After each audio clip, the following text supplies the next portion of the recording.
Good day to you, wonderful students. I welcome you all to the mathematics class. The topic we are going to start with is the laws of indices. And by the law of indices, we mean a way or system of relating with index number. And what is index number?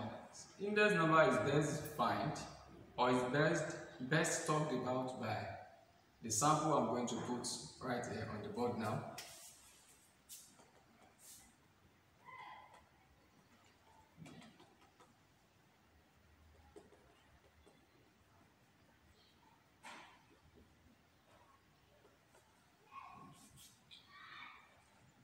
Anything of this form or anything that's written like this is what we refer to as the index form.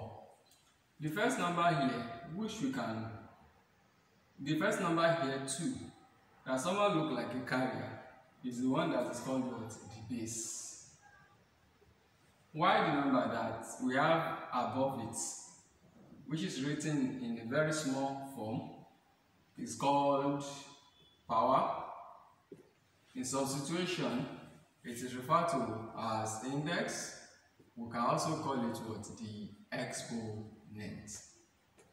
And so, by the term laws of indices, we mean those ways in which the basic arithmetical operation like addition, multiplication, division, square root, and finding powers of some number is done.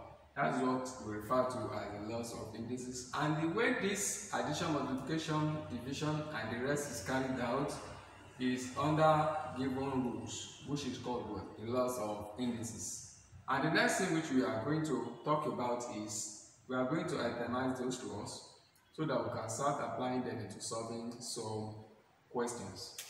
So by the laws, so the first one we are going to talk about is the one which states that x raised to the power a multiplied by x raised to the power b is equal to x raised to the power a plus b.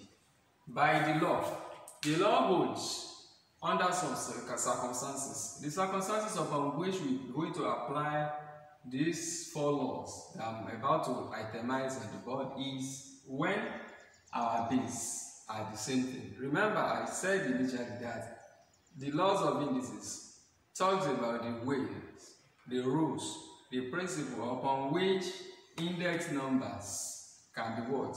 Can be combined. It's possible to combine them by way of addition, we combine them by the way of subtraction, by way of multiplication, and by the way of what? Of division. But the very first one we have in here is this is an index number, this is an index number, or a number in index of which is combined by way of what? Multiplication. In the situation whereby it is multiplication, the first thing we have to do is what? We look for the common base. Remember, this law is applicable only when they are having common base. Now that they are having common base, a base is going to be selected to represent the two, since the two bases are indifferent. Then thereafter that, a mere selecting one to represent the two here is communicating a lot of information. One of the information it's communicating or it is passing across is that times must work as what? As addition. And addition to what is going to act as addition to our two powers. So that's the reason why we have it as x raised to the power a plus b. And that is what the first laws of indices talk about. The second law is the one that talks about division. That is the case of x raised to the power a divided by x raised to the power b. It's more or less the same principle we applied above here that we're also going to apply here. The only difference between this one and this one is that division this time around changes its roles to subtraction instead of addition as we have it in the case of what? Of multiplication. So to do this one means we are going to say x. Remember, x is common here. Division changes its role to minus, and that minus is going to happen between what? The two powers which we have in, so that's going to be a minus b. The third one is the one which says that anything raised to the power 0. Generally in mathematics, it is assumed that anything having the power of 0 is equal to what? 1. It can also be a number other than x that is raised to the power 0. Whatever thing that is carrying what? The power of 0 always have the value of what? 1. And finally, in the law, we are going to talk about the one having negative power. The situation whereby our base carries a negative power, it is abnormal for base to carry a negative power. Now, if it's carrying a negative power, the first thing we want to do is to ensure we eradicate the negative sign. And there are many ways this can be done, but the easiest way we are going to apply is to do what? To take the inverse of our base. To take the inverse of everything given to us. Mere taking the inverse of what is given to us automatically removes the negative sign. That is the only way by which this negative sign we are having here can be removed. So to do that, we are going to say that 1 over, remember 1 over means inverse or reciprocal of something. A mere writing 1 over removes what? The negative sign, and when the negative sign is no more, what we are having left is going to be under this 1 over. So we should be 1 over x raised to the power a, and this is the way this thing is solved.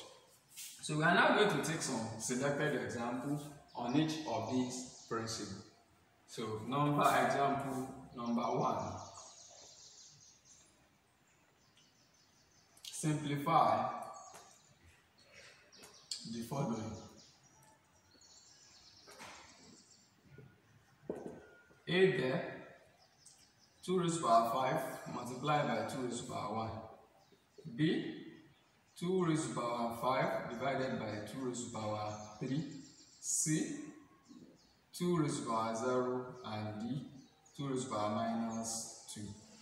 So, the solution to this shall be given to us in the next video. Thanks for joining the class.